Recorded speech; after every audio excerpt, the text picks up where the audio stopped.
포스코 2023년 개별 실적을 스루프트 회계로 분석하고 연말 매출까지 예측해 보도록 하겠습니다. 가공비 배부 재고자산 회전율은 10.1회전으로 나타납니다. 구독, 좋아요 부탁드리고 필요하시면 1.5배속을 보시기 바랍니다. 먼저 원가회계 손익으로서 매출은 38조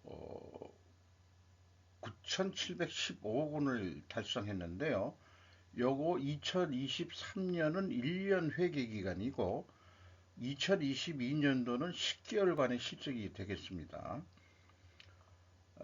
그래서 이 회계 기간이 다른 경우에 비교는 의미가 좀 퇴색된다고 할 수 있겠어요. 주로 2023년 실적을 기준선으로 다시 잡아서 분석을 해봐야 되지 않을까 생각을 합니다. 매출 총이익률이 8.4%, 그 다음에 판매관리비를 뺀 그 영업이익은 2조 원대가 달성이 돼서 영업이익률은 5.3%로 나타납니다. 10개월간의 비교지만 생산성이 상승한 거로 이렇게 되어 있죠. 물적 분할이라는 게 꼭 1월 1일부터 하기는 어려울지도 모르겠어요. 그럼에도 불구하고 저는 그 왜 3월 1일로 홀딩스와 물적 분할을 했을까? 이런 생각을 해봅니다. 만약에 1년간이었다고 한다면은 이게 2023년 1월 1일부로 했다고 그러면은 비교가 더 용이했겠죠. 그래서 22년도 매출을 1년간이라면 한 42조 정도 하지 않았겠냐. 10개월간의 실적이 35조면은 한 7조 정도는 또 했을 것 같다. 이런 생각을 하게 됩니다. 그러니까 실질적으로는 아마 2023년도는 그 매출액은 내려갔을 거다. 이렇게 이제 봐집니다. 스루풋 회계로 분석한 결과는 매출액에서 매출 재료비를 뺀 스루풋은 12조 6천억 원인데 스루풋율은 32.3%예요. 여기에서 운영 경비 10조 4,980억 원을 뺀 영업이익이 2조 1천억 원대로서 생산성은 1.2로 그 괜찮게 나왔고 원가회계 영업이익보다는 249억 원이 더 많이 이익이 났습니다. 이것은 가공비 배부 재고자산이 감소했기 때문입니다.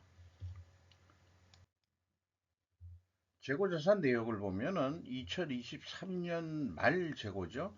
그리고 요거는 2022년 말 재고니까 1년간만 비교가 가능하겠습니다. 가공비 배부 재고자산 953억 원이 감소했어요. 원재료도 크게 감소했네요. 7,780억 원이나 전체 재고는 평가 손실 충당금을 뺀 장부 금액으로서 6,636억 원이 감소했습니다. 저는 이 물적 분할을 해가지고 개시 그 당해년도 일기 그 재무제표들을 보면은 개시 재무제표들을 안 하고 연말 것만 낸단 말이죠. 2022년도도 그 포스코도 마찬가지입니다만은 어떤 기업이든 새로 시작할 때 개시 재무제표가 있어야 됩니다. 그러니까 기초 재고가 얼마였느냐? 그러니까 2022년 3월 1일 날 그 물적 분할이 됐으니까 그 3월 초에 그 재고 자산이 어떻게 되냐? 이런 증감액을 알아야 실질 분석이 가능한데 그런 게 없다 보니까 2023년 거만 이제 간신히 분석할 수 있게 됐어요. 또 하나 이 대목에서 그냥 얘기하고 싶은 것은 포스코 홀딩스가 왜 홀딩스 지주회사화를 하는지 그 여러 가지 그 이유는 뭐 다 있겠습니다만은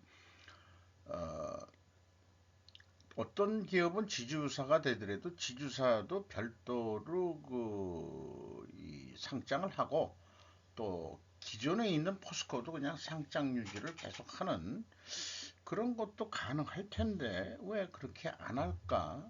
그게 좀 저는 궁금합니다.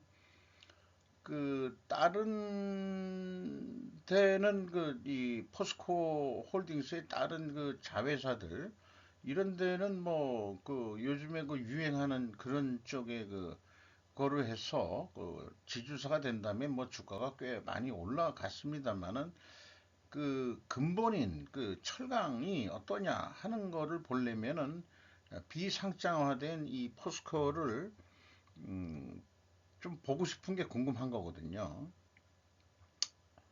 어쨌든 규모가 있는 데는 비상장도 사업 보고서를 공시하게 돼 있으니까 금감원에 그래서 이제 제가 이제 찾아보게 된 거죠.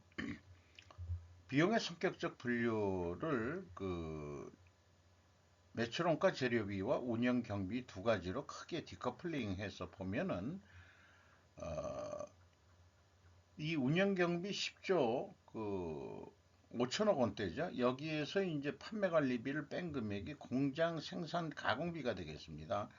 이 가공 비율이 26.1%로 나오고 재료 비율이 한 73.9%가 나옵니다. 이런 거를 좀 분석을 해볼 수 있겠어요. 다만 10개월간의 차이지만은 재료비 비율이 4%가 내려갔기 때문에 여기서 우리가 이제 원재료 가격이 하락했겠구나. 아까 그 스르프 손익계산서에서도 그렇게 추론을 해볼 수 있겠어요. 재고자산 매출원가 회계 투명성 검증 3단계 중 1단계로서 그 비성분에서의 재고자산 변동 금액하고 그다음에 WCAI는 그 재고자산 명세에 의해서 제가 953억 원이 감소했죠. 근데 비성분은 735억 원이 감소했다고 그렇게 되어 있습니다. 갭이 218억 원인데 이 차이를 찾을 수가 없었어요. 이게 뭔지 도대체. 마찬가지로 그 PQ 총 제조 비용도 갭이 여전히 그 남아 있는 상태고, 그리고 그나마 이 현금 흐름표 기준 전체 재고 자산의 증가액도 최종 갭이 있습니다. 현금식으로 읽어보면은 현금이 6,393억 원이 들어왔으면은 요만큼 재고가 증가해야 되는데 더 증가를 했어요. 그래서 그렇죠? 이, 아니 감소해야 되는데 더 감소해 버렸습니다. 그래서 243억 원이 더 감소했는데 그게 뭐냐 그러면 평가손실 금액이면은 딱 맞아 떨어져야 되는데 평가손실 금액을 빼주면은 45억 원 또 차이가 있습니다. 자, 그게 이 국내 그 최대 그 철강 업체인데 영그 재고자산 회계가 찜찜하게 안 맞아 떨어집니다. 운영 경비로서 인건비가 1조 9,428억 원이 집행이 됐네요. 직원 수가 17,978명. 물적 분할은 아니죠. 이게 물적 분할 이전이니까 143명이 감소했습니다. 연봉은 이제 1억 원이 넘어섰습니다. 그 평균 연봉이. 협력 작업비 여기 뭐 다 증가한 거지만 10개월하고의 비교니까 크게 의미는 없을 것 같고요. 운반 보관료가 꽤 많이 나가네요. 네. 협력 작업비가 아마 그게 공장 내에 들어와 있는 이 하청업체들 그런 사람들이겠죠. 전력료도 뭐 증가했을까요? 뭐 전기료가 올랐으니까. 경영평가 지표로서 재고 회전율은 10.1회전입니다. 그리고 생산성은 1.20이고 이자 부채 레버리지는 조금 증가했네요. 20.4%로. 현금 버퍼는 5.5%, 안전한 게 뭐냐, 몇 프로 정도 가져야 되느냐 하는 문제는 있습니다만은 많을수록 좋은 겁니다. 이거 현금을 얼마 정도 보유하고 있느냐 이런 얘기니까요. 이자 보상 배율 5.9배, 뭐 나름대로 괜찮은 것 같고요. 투하자본 이익률 5.1%로 산출이 됩니다. 어쨌든 이 10개월간의 비교지만은 이게 그 순방향으로 다 상승을 했어요. 그 회전율하고 스루픈율하고. 그러면 이것도 그 입증을 하려면 원재료 가격이 아까 하락했다고 우리가 추론을 했죠. 그리고 판매 가격은 인상이 돼야 됩니다. 이게 맞아 떨어지느냐? 원재료 가격은 하락했느냐? 판매 가격은 인상이 됐느냐? 그래서 회사가 제시한 거를 보면은 원재료가 그 12.6% 단순 평균으로 내려갔는데 요거를 가중 평균을 좀 나름 적용이 가능할 것 같아요. 매입의 그 실적에 나와 있는 매입 비중으로. 근데 전체가 아니고 87.2%의 범위 내에서 영향을 미친다 그러면 11.3%가 하락했습니다. 원재료가. 그리고 판매 가격은 단순 평균으로 11.5%가 하락을 했어요. 그러니까 투명성 입증이 안 되죠. 요거를 그냥 요약표로 보면은 원재료 가중 평균이 11.3%, 물론 84% 범위 내지만은 제조원가 비율을 적용하면은 8.3% 가격 인하 압력이 있고, 일반 운영 경비, 가공비가 1% 올랐으니까 이런 것도 인정해 줘야 되지 않느냐고 주장을 한다면은 7.5% 인하 압력이 있어요. 그런데 11.5%로 더 내려갔습니다. 이런 상황이 되겠습니다. 원재료 가격 내려간 거는 이해를 하겠는데 이 회사의 원재료를 보면은 공법 같은 게 이제 되죠. 그, 그 철강 로라고 그러죠. 고루라고 그러던가. 철광석을 태우기 위해서는 석탄이 들어가고 원료가 철광석만이 있는 게 아니고 고철, 철 스크랩도 들어가는 거로 이렇게 되어 있죠. 그리고 이제 니켈은 이제 합금 스테인레스 판 같은 거 만들기 위해서 니켈이 그 비싼 니켈이 좀 들어가고 있는 거 이렇게 이해가 됩니다.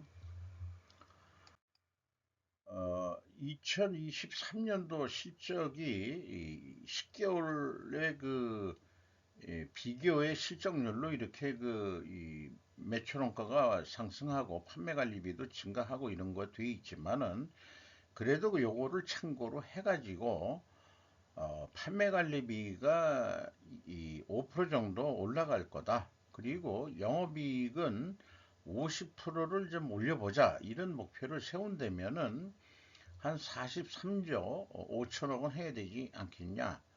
이렇게 되고요. 이 경우 매출원가 산출은 생산 재료비가 한 11% 정도 상승하는 거로 증가하는 거로 봤고 그 다음에 가공비는 5%만 좀 증가하는 거로 그리고 재고는 이제 3%가 내려갔는데 5%더 줄이자.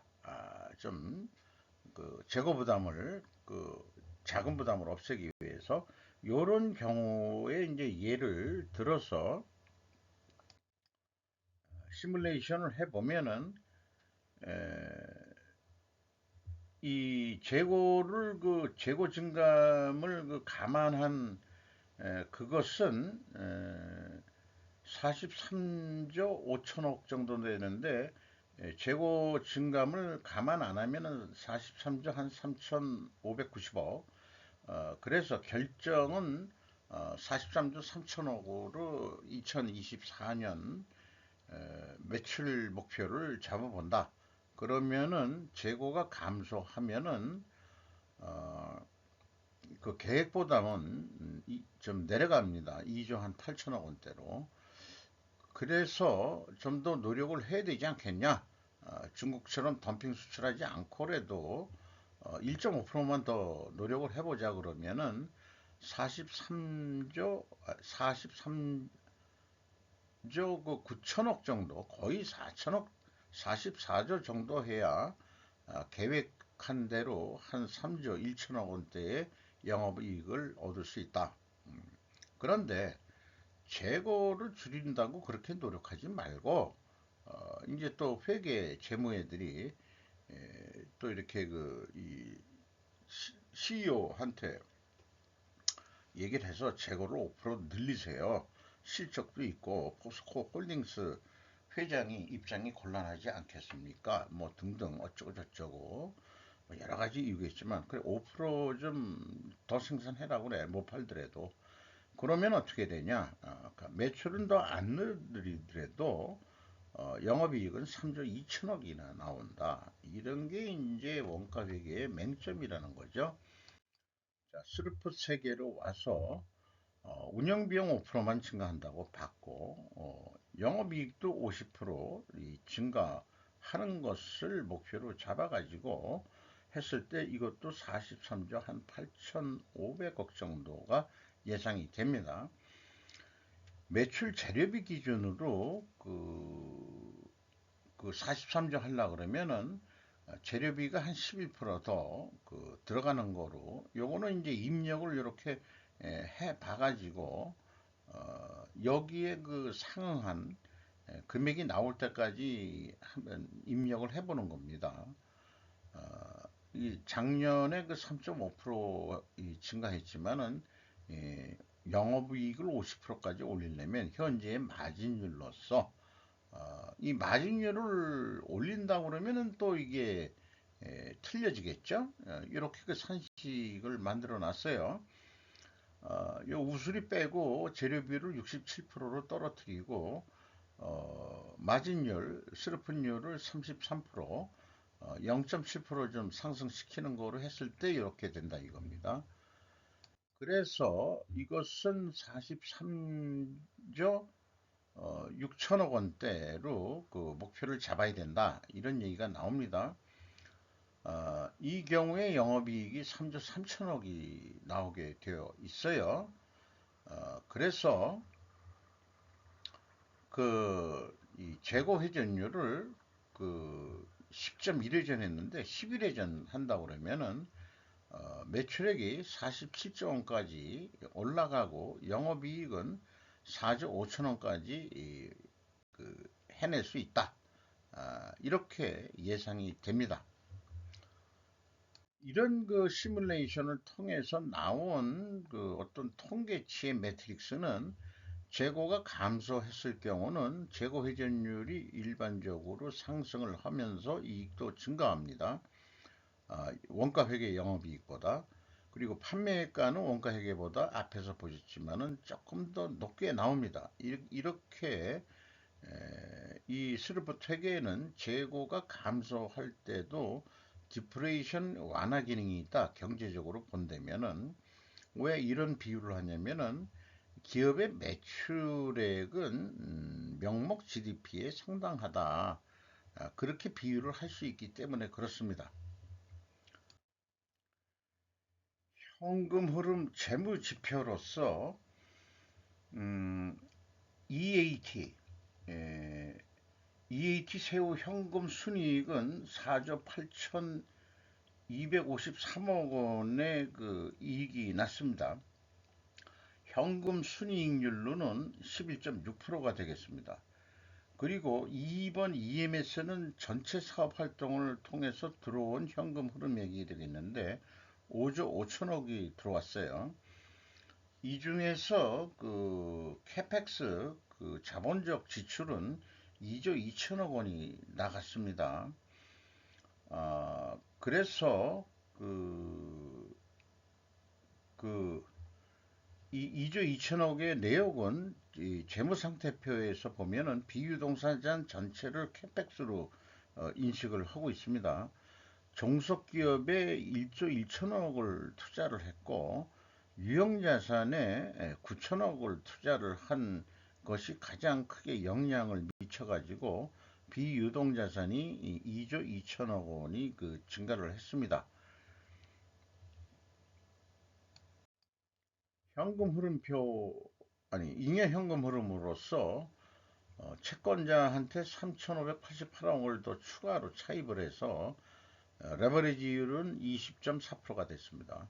주주 잉여 현금 흐름은 돈을 그 주주들이 가져간 돈이 5,519억 원이 되는데 주주들이 아니죠. 포스코 홀딩스가 가져간 돈이죠. 이렇게 되는데 이게 두 가지를 합치면은 이제 이 회사의 잉여 현금 흐름이 되겠습니다.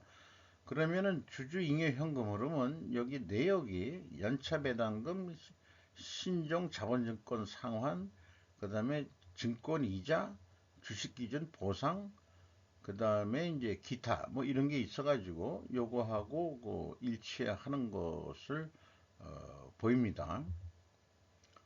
주가는 없죠. 비상장이니까 홀딩스 거를 그냥 봤습니다. 2023년 초에 28만 6천 원밖에 안 했는데 40만 원대로 저기 상승을 했어요.